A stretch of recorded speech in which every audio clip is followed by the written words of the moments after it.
Most people think going all in on YouTube is about becoming an influencer or chasing ad revenue, but that's not really what it is. This is a coast fire strategy disguised as a content play. Welcome to the Narrative Advantage. I'm Erin Trafford, and today we're going to talk about why YouTube is not a content strategy, could be considered a financial one. So let's get into it. Let's start out by defining coast fire. Coast fire is the concept that you front load your retirement savings early enough in life that compound interest, which they say is the eighth wonder of the world, that compound interest will do the rest of the work for you.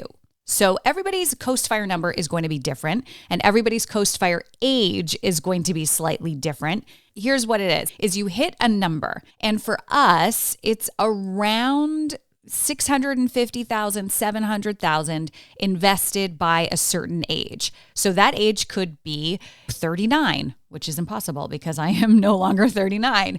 That age could be 45, that age could be 48. It doesn't matter, but then you know the number. And once you hit that number in those investment accounts, then you coast. So that's why it's called coast fire. Coast, financial independence, retire early. Now, what it means is that you will never have to contribute another dollar to that retirement fund, because then literally the math will take over. The compound interest will just do the work for you. So you can scale back on contributing to your RSPs if you're in Canada, your 401k if you're in the States, or your retirement income accounts or whatever that is. Now, let's actually start with the benefit. Sounds awesome, right? Oh my goodness, can you imagine knowing that you just had enough in your nest egg that you could be at choice, you could scale back working, you could go to part-time, you could not have to put so much money away every month and all those things. Now, the problem that I have seen is that every coast fire resource that I have found actually assumes you have a salary, that you are paid the same exact amount every single month, and that you have the ability to get the 2% increase every single year with inflation. I know 2% is not even inflation anymore, but it assumes you have a salary. I have bought tons of books, like as many books as I have about feminism and witches and content and storytelling. I have just as many books about financial strategy, and the majority of them assume that when you are retirement planning, you have a salary, a predictable paycheck, employer matches, possibly a pension, benefits, all those things. And none of it actually accounted for what I call variable founder income. It didn't account for corporate structures, which FYI, if you are a solo operator and you are making above a certain threshold of income, you should probably look into whether you need a corporate structure to protect yourself and your income. It was really hard for me to find anywhere where it accounted for the reality that most of us can't just dump $30,000, $40,000 a year into retirement accounts without destabilizing the business. So the truth of the matter is that you need other levers. And I'm not saying that being a founder makes it harder to get to coast fire. I actually think it makes it easier, but you have to think about it differently. So if you go on the internet, they'll say, I'm going to hit coast fire by the time I hit age 35, and here's how I do it. Go on YouTube and search it out. You'll find a bunch of Gen Xers who have hit coast fire, and they'll have done it by saving 70% of their salary. So they're scraping by on living expenses. They're eating ramen. They don't have kids. They probably rent. They don't own a house. They rent an apartment. So they have very low overhead and all of those things.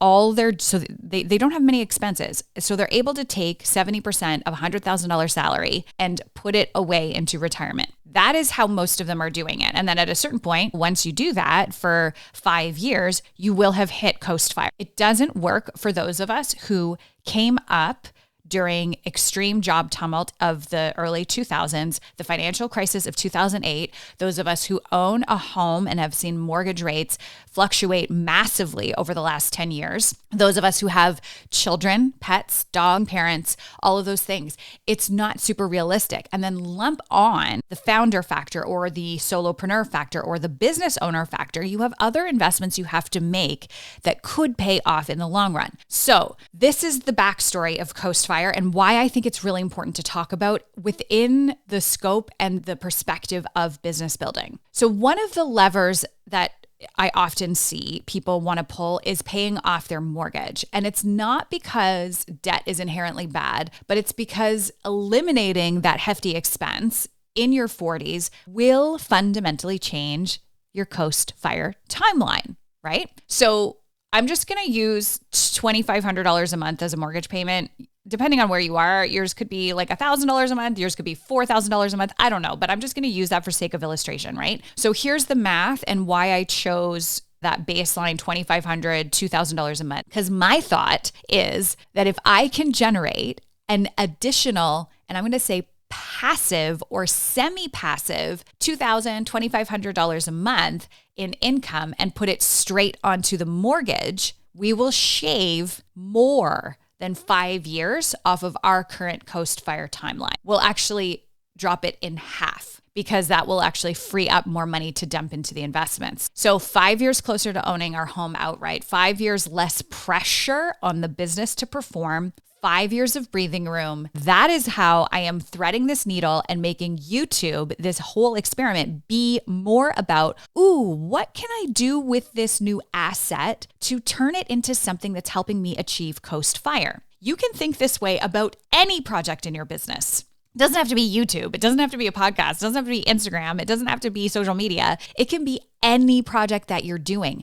How can I add this new product or service into my business in a way that allows me to extract maximum profit and or passive income such that I can put that money to work in a way that allows me to derive more freedom faster? This is the mindset shift that I have gone through. And this is why I am so committed to this channel. So why YouTube specifically? Because YouTube is one of the only platforms, it is the only existing platform right now in 2025 where your content can potentially compound. So just like I said with Coast Fire, where you hit a certain threshold, $500,000, $750,000, whatever that is, and then the math takes over, the compounding effect takes over. YouTube is still one of those platforms where you're going to potentially, it doesn't work like a bank, but you are going to potentially have compound interest on the investment that you make today, okay? Instagram stories, gone in 24 hours. This is why I think in one of the transmission series episodes, I was like, I've given away so much incredible stuff on my Instagram stories over the years and it's gone.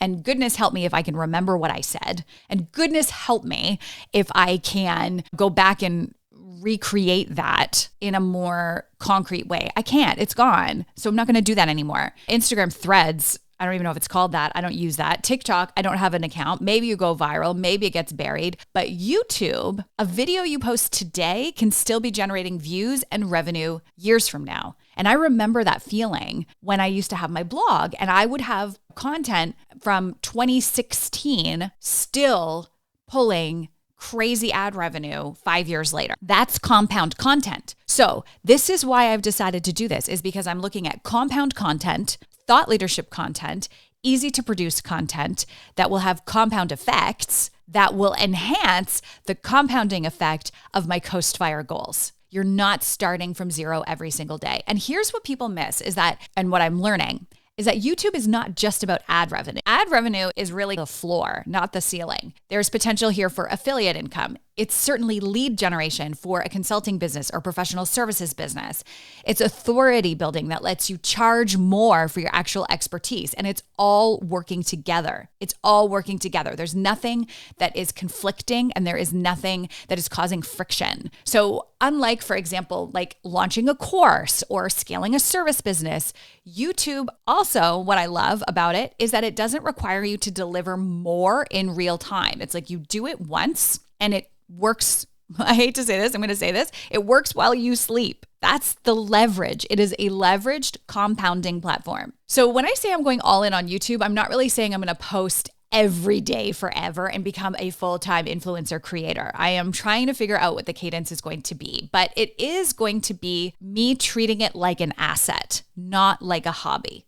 Treating it like an asset, not like a hobby. And it goes the same for your finances in your business.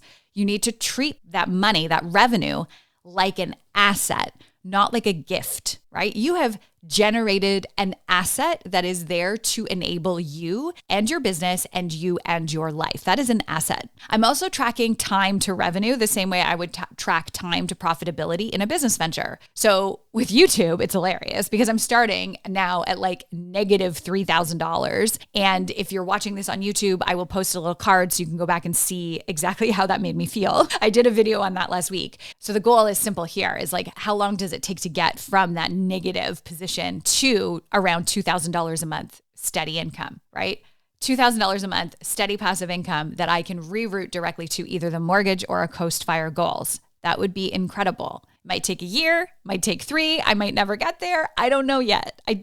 But my plan is to document the whole thing because I have done the digging and I don't see anyone else showing this path for founders and creatives and service-based professionals in their 40s, especially women who are building toward Coast Fire without a traditional salary. I just haven't been able to find it. Here's another shift in thinking that I want you to entertain is that most people are treating content as marketing. It's a lead magnet.